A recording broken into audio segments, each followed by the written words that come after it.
quiet, secluded suburb in Northern California. A few years back, William and his partner bought their first home there. The neighborhood was calm, and even after nightfall, the whole area stayed unusually silent. But that peace didn't last long. After a Polish couple moved into the house next door, William started to notice the atmosphere around him slowly begin to change. At first, it was just annoying. In the middle of the night, strange, loud music would suddenly start playing from the house next door. Sometimes it lasted only a few minutes, and other times it went on deep into the night. But beyond the noise, William started noticing other strange things too. Every so often, late at night, odd things would show up around the neighbor's car. Sometimes the car door was left open, sometimes the trunk wasn't fully closed, and other times there were marks on it, as if the car had been driven in a hurry through mud or some rough, hard-to-reach place. Once or twice, William also saw unfamiliar people show up in front of that house late at night. But at the time, he didn't think much of any of it. One evening, something happened. The sky had just started to darken. Suddenly, William got a phone call from the man next door. The man's voice was full of pure panic. He claimed there were burglars in his house and that he was in danger.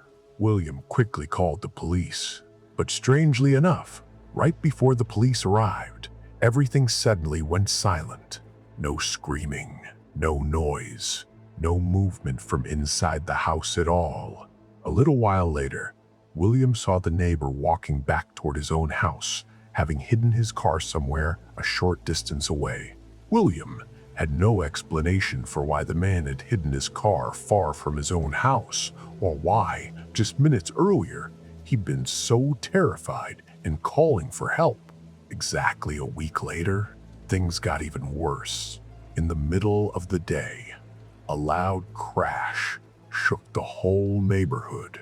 William looked out his window and saw the neighbor's car backing up loudly, smashing straight into their own front door and tearing up part of the garden. Within seconds, two unfamiliar men got out of the car. They walked into the house without any hesitation, moving like they already knew exactly what they were doing. Then, one by one, they started carrying out expensive electronics and loading them into the car. Watching the scene, William got the feeling this wasn't just some ordinary burglary. It looked like they knew exactly what was where and exactly how fast they needed to get it all out. Realizing how serious the situation was, William quickly called the police. Luckily, the police arrived at the scene within a very short time. But that's when the real drama began. The driver sitting in the car claimed to be the owner of the house and started speaking to the police in fluent Dutch. Something about this immediately struck William as wrong. He didn't know the real neighbor very well, but he'd seen the man's face enough times to remember it clearly, and he was certain the man sitting in the car wasn't his neighbor. His face was different, his manner was different, and William had never once heard his neighbor speak the language this man was speaking. William told the police what he knew. As their suspicion grew, the police started questioning the men. Sensing things were turning bad, the driver tried to run, but he was chased down and caught. Afterward, searching inside the house, the police caught another suspect as well, but the real mystery was still to come. While the police were busy investigating the scene, the actual neighbor was seen walking down the street. At first, William didn't even recognize him. His clothes were soaked in blood. There were deep wounds all over his body, and his face was frozen in fear. He looked like someone who'd been taken somewhere and beaten badly. When the police stepped forward to help him, he strangely backed away. He even told the police in no uncertain terms that he didn't want to file a report and wouldn't answer any questions. William couldn't understand why he was acting this way. Fear, guilt, or some hidden secret that could put him in even greater danger if it came out. None of it was clear. That night, around midnight, the man came pounding on William's door again, completely desperate.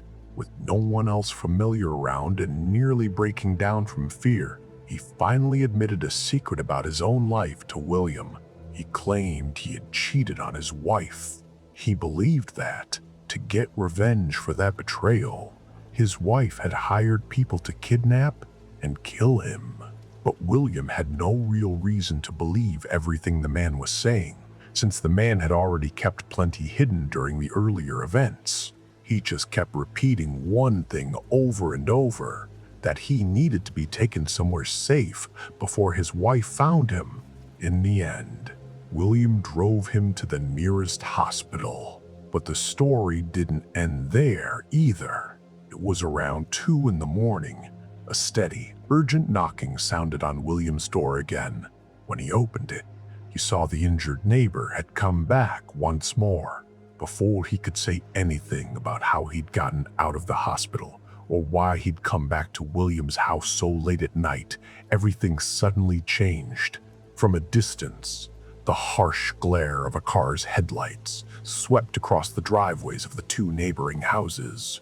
The moment the light hit him, an expression of terror crossed the man's face like nothing William had ever seen before. In an instant, he backed away from William's door and hid behind his own car, parked nearby. The car slowly rolled to a stop in the driveway. The neighbor's wife stepped out. She seemed to already know her husband was hiding somewhere nearby. Just from a slight movement behind the parked car, she seemed to know exactly where he was. Then, cutting through the stillness of the night, she started to cry. It wasn't an ordinary kind of crying. It was long, sorrowful, and strange, carrying more despair in it than anger. A few moments later, hearing her crying, the injured man slowly stepped out from behind the car. What happened next in front of William's eyes was something he still hasn't found a normal explanation for. Even today, the man moved toward his wife as if it weren't by his own will, but by some invisible compulsion. Almost no words passed between them. They simply got into the car, and within moments, they disappeared into the darkness of the night. After all this, the neighbor's dog was left trapped inside their empty house. Out of basic decency, William took the dog in and left a note on the neighbor's door. 3 days after the incident, the neighbor's wife came back to the house alone, one last time. Seeing the note William had left on the door, she asked about the dog. William handed the dog over to her. As she took the dog, there was a strange guilt written on her face. Without looking at William, she said just one thing, in a very low voice: "No one may ever see him again." Then she left, taking the dog with her. The strangest part for William was that none of the events at that house ever seemed to have a fully normal explanation. Why had the whole burglary scene been staged? Why had strangers walked into the house and carried off the electronics? Why had one of them claimed to be the homeowner? And if his wife really had tried to have him killed, then why, in the end, did he get into the car and leave with her? The strange comings and goings from the earlier nights, the unfamiliar people showing up, and the odd condition of the car all started to take on a new meaning. William never found out what had really been going on behind closed doors at that house. Maybe it really was the horrifying result of a relationship falling apart. Maybe the couple had gotten tangled up in some illegal dealings, debt, or criminal circle, and everything that happened was just part of that mess.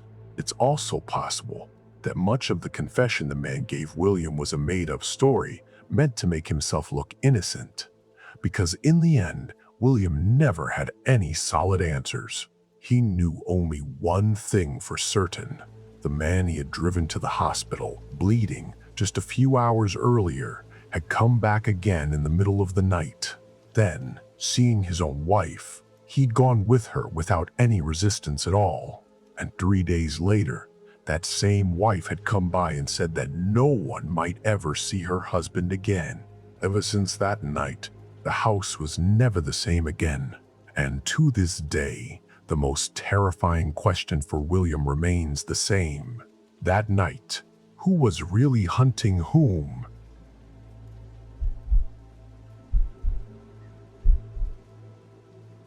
This happened almost a decade ago. In a quiet residential neighborhood in Montreal, Canada, a new family moved into a split-level house. The family had a 15-year-old girl. Because of the house's layout, her bedroom was half-basement style, sitting a little closer to the ground. The window was positioned so low that, just by looking up from inside the room, you could see the grass in the yard outside, dry leaves, and the base of a few trees. From the outside, though, the window sat at an unusually low height. Any adult who wanted to could easily stand right at the window and see straight into the room.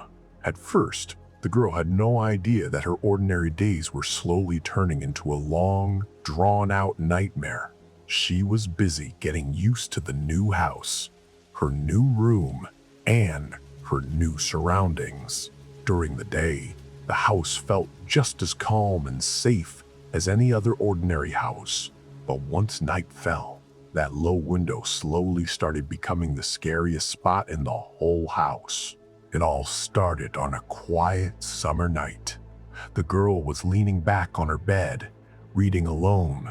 The light in the room was dim, and a light breeze drifted in through the gaps in the tree leaves outside.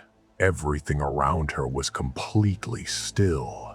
Suddenly, she heard the soft sound of a pair of footsteps on the dry leaves right outside the window. The sound was very slow, as if someone was walking toward the window glass with extreme caution. The girl looked up from her book and went still, listening. A few seconds later, the sound stopped. Then she heard a faint, heavy breath. It was so close. It sounded like someone was standing right on the other side of the window. Startled, the girl looked toward the window, but the curtains were drawn, so she couldn't see anything. She waited a few moments and told herself it was probably just dry leaves rustling in the wind. Maybe she was tired and that's why the sound seemed off to her. But right at that moment, another sound came. This time, someone slowly shifted their foot in the dry grass below the window. The girl got up from bed and went toward the window, but she didn't have the courage to pull back the curtain. In the end, she stopped, wondering whether she should call her father. After a while, when no more sound came, she told herself it was nothing. That night, she picked up her book again. But from then on, checking that the curtains were properly closed before bed became a habit for her. A few days later, deep in the night, the girl faced another strange experience. A dim light was glowing in the room. On one side of the floor stood a dressing table. While reading, her eyes suddenly drifted to the mirror of that dressing table. At first, she couldn't tell what she was looking at. Then, slowly, her eyes locked onto it. In the mirror's reflection, she could see something moving outside, through the narrow gap in the window curtains. It was a clear human shape, standing in the darkness. She couldn't see a face. She could only tell that someone was standing very close to the window. The girl looked straight at the window. She tried to peek outside through the gap in the curtains, but she couldn't see anything there. When she looked back at the mirror, the shadowy figure was still there. For a few seconds, the shape stayed completely still.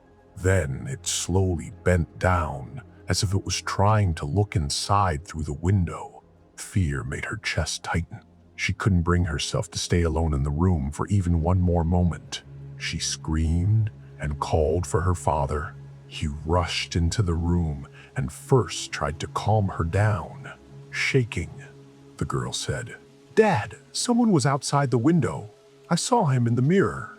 At first, her father wanted to laugh it off, but seeing the fear on his daughter's face, he went to the window. He pulled back the curtain, looked outside, and stood there silently for a moment.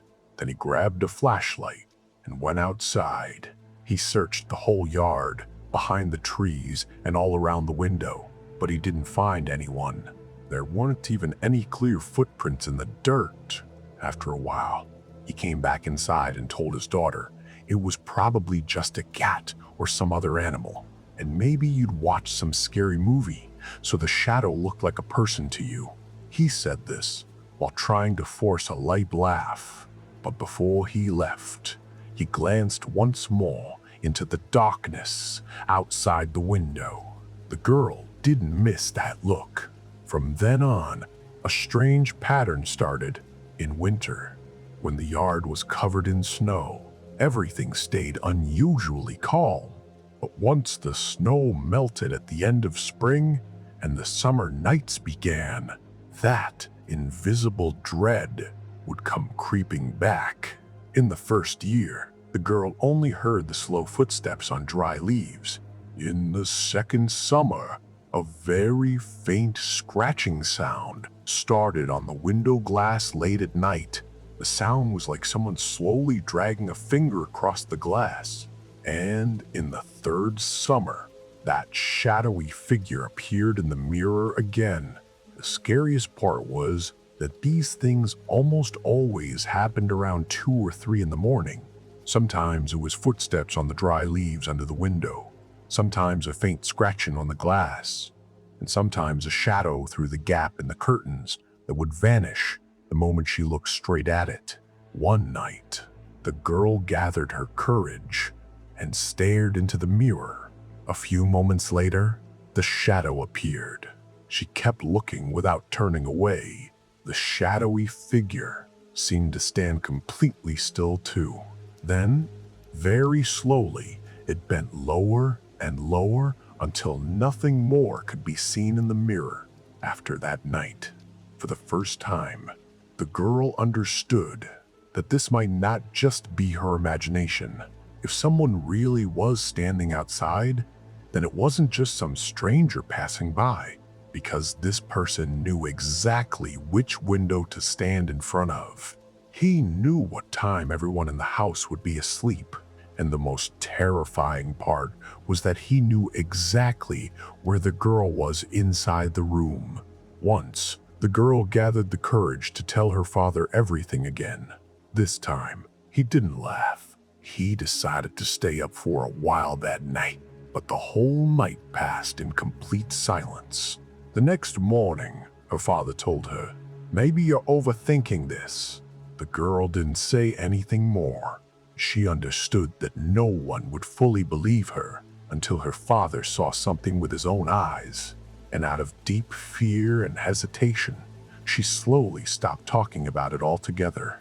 Year after year, she quietly got through each summer. Before bed, she would lock the door, check the window curtains, and then turn the mirror so it wouldn't reflect the window from her bed. Everything looked normal from the outside, but to her, every summer night felt like waiting for something. She never knew when the sound would come. She only knew that, on some night, she might hear those slow footsteps on the dry leaves again. Finally, a stormy winter night arrived. Outside, a bitter cold wind and a snowstorm were raging. The snowfall was so heavy that you couldn't clearly see anything, even a few feet away. Deep in the night, the girl got up from her room and walked toward the living room. When she got there, she saw her parents standing in complete distress. Through the window glass, she could see the red and blue lights of a police car flashing outside. She learned that a little earlier. A gust of wind from the storm had triggered a motion sensor light outside the house. The moment the light turned on, her father happened to be looking toward the window, and right at that instant, he saw a man crouched down right outside the window. The man was hunched over so low that, from a distance, he could have first been mistaken for some large animal. But once the light came on, the shape of his human hands and face became unmistakably clear. Without a moment's hesitation, her father grabbed the heavy flashlight kept by the door, unlocked it, and rushed outside. The moment the man saw him, he took off running. His footsteps could be heard crunching over the snow. Her father chased him for some distance. In the end, the man scrambled over the tall fence at the elderly neighbor's yard next door and disappeared into the darkness on the other side. After the police arrived, they cordoned off the surrounding area. Because of the fresh snow, they could still make out some of the man's footprints. The police followed the tracks toward the elderly neighbor's house. They figured the man might be hiding somewhere behind that house. One officer knocked on the door to warn the neighbor, but that's where something even stranger happened. There was a light on inside the house. Through the gap in the window curtains, it was clear someone inside was awake. The police knocked on the door several times. No answer came. After a while, they heard the old woman's rough, harsh voice from inside. She flatly refused to open the door. Instead, she shouted that if the police didn't leave her property immediately, she would file a formal complaint against them. One officer tried to explain to her that just moments earlier, a suspicious individual had climbed over her fence and come this way. But the old woman didn't respond to that. She only said, "No one came to my house. Leave now." Right at that moment, another officer standing outside glanced up at an upstairs window. Behind the curtain, a shadow had shifted for a few seconds. The officer thought it looked like a human shape, but before he could look again, the shadow vanished. In the middle of the storm, there was no way to be sure what it really was. In the end, the police didn't force the old woman to open her door. They searched around the house for a while and then left. But the next morning, after the storm passed, when the girl's father went and stood beneath his own window, he noticed something strange. The night's fierce wind had shifted the snow piled right under the window. And there, on the wooden frame beneath the window and on the outer wall, were several old, deep scratch marks worn into the surface. Underneath the snow, right below the window, there were even permanent sunken marks in the ground, formed by someone standing there over and over again. Marks that couldn't possibly have been made by one night's storm or a single day's footprints. After that, to increase security, CCTV cameras were installed at the house. Police patrols in the area were also increased. Eventually, the girl left her old room and moved upstairs. She never stood alone in front of that low window again. Even years later, she still didn't know whether the man who fled that night was the same person who had been lurking outside her window for years, or whether it had been someone else entirely. The man's identity or motive was never confirmed. The police found no reliable evidence that he had been stalking the girl for years, but at the same time, no evidence turned up that fully ruled out that possibility either. But the most uncomfortable question remained about the elderly neighbor. Why had she refused to help the police? Did she really know something? Did she recognize the man who climbed over the fence and fled that night? Or was someone hiding inside her house while the police stood right outside? And one more question still haunts the girl to this day. Was the shadowy figure she saw in the mirror outside her window, year after year, really that same stranger? Or was the man spotted that night just someone who happened to be in the wrong place at the wrong time.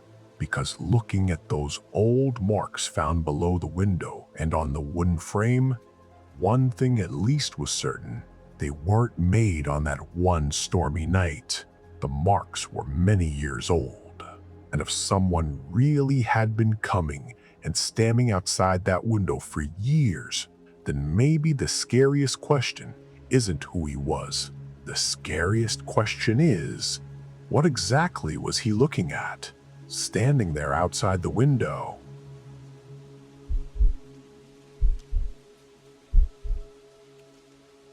This happened in 2013. 15-year-old Ethan and his family moved into an old, two-story wooden house in a quiet small town in Alberta. The house cost a lot less than the other homes around it, but it had plenty of space inside. The damp basement room was repainted and refitted with new wood and turned into Ethan's bedroom. His newborn baby sister slept in a small room on the ground floor. Some parts of the old house were pretty unusual, though. The basement walls, in particular, were oddly thick and made of heavy wood. But caught up in the excitement of moving into their new home, nobody in the family thought much about it at the time. The first few weeks, everything went on completely normally. But the first strange thing happened one weekend evening. The whole family came back from having dinner at a nearby restaurant and found the front door, next to the driveway, wide open. They went inside and found that nothing valuable had been stolen, and no drawers or cabinets had been opened.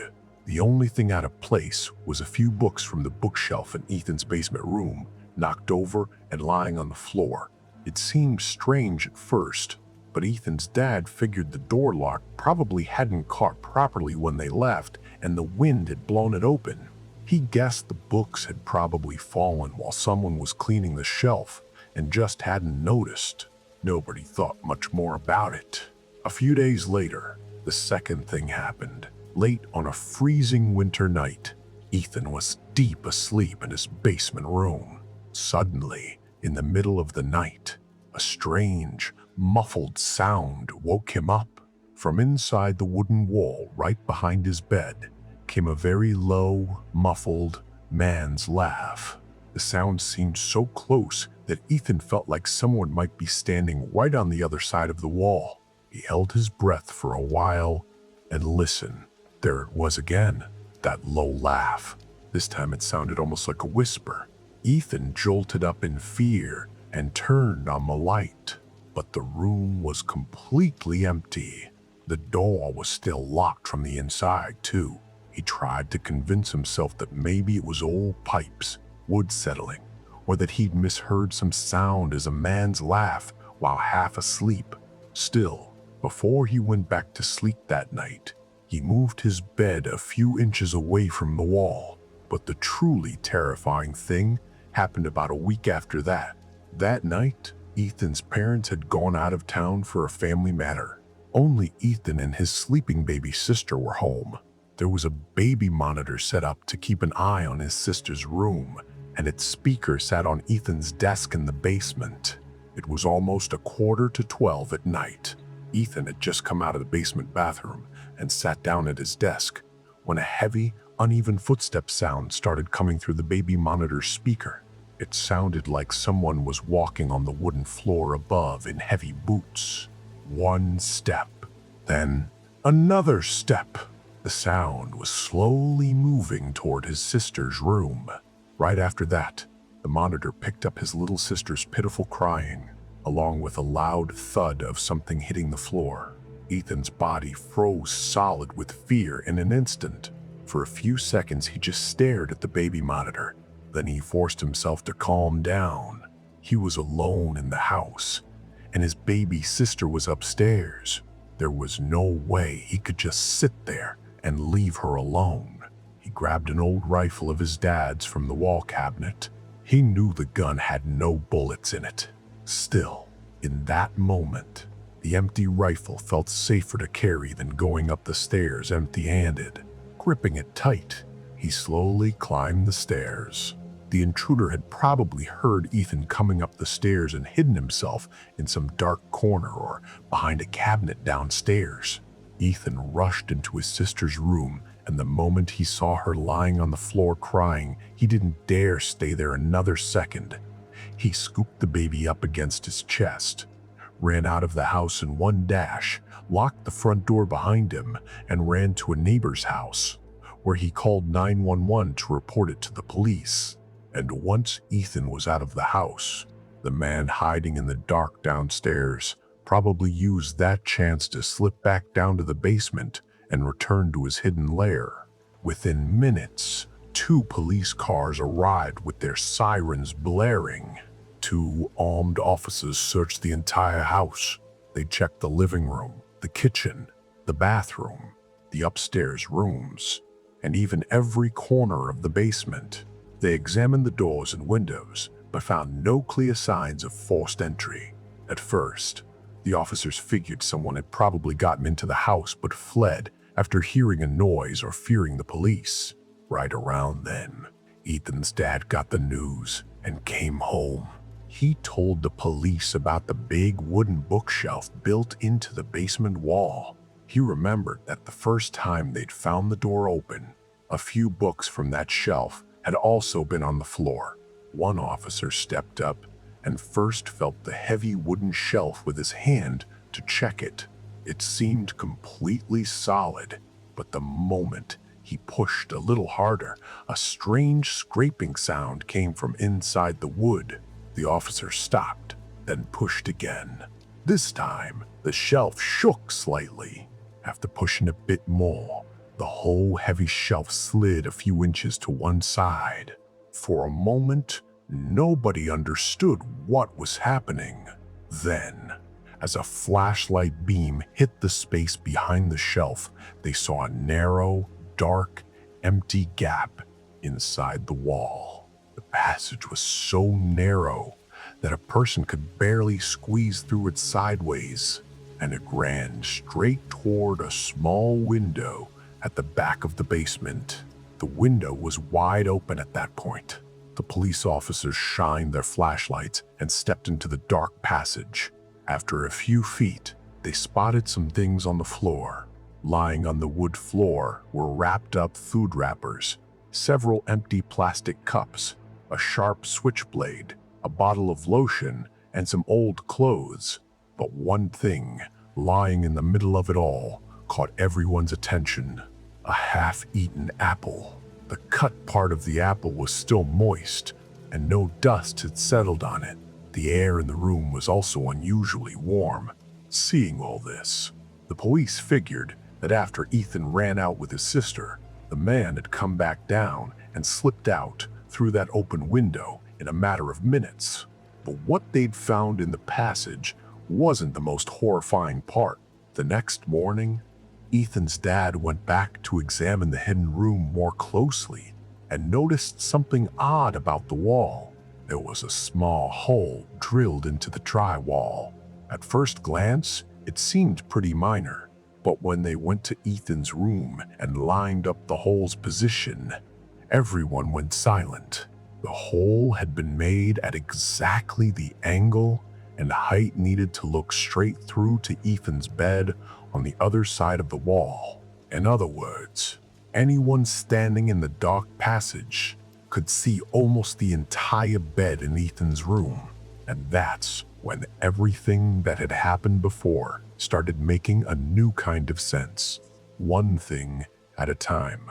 Why the books from the shelf had fallen onto the floor, where that muffled man's laugh from inside the wall in the middle of the night had really come from, and the heavy footsteps heard through the baby monitor probably hadn't been imagined either.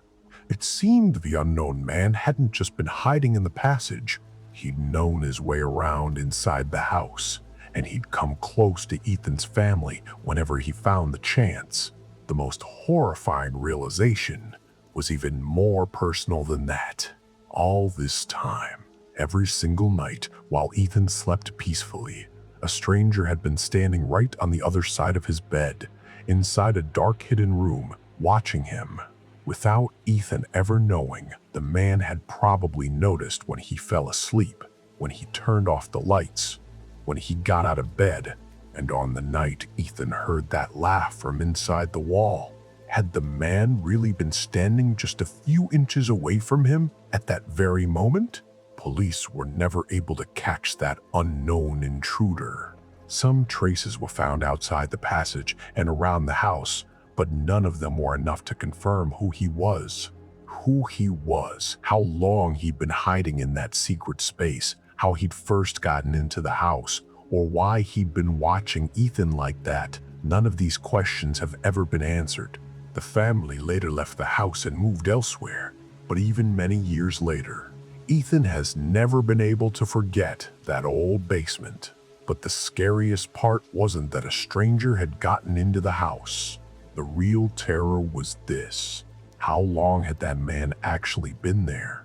He'd probably sat there hidden behind that wall, night after night, just waiting for Ethan to fall asleep. And that thought still leaves behind one big question today. Did the man really leave for good? Or is he still sitting silently behind the dark walls of some old house somewhere, waiting for someone else to fall asleep?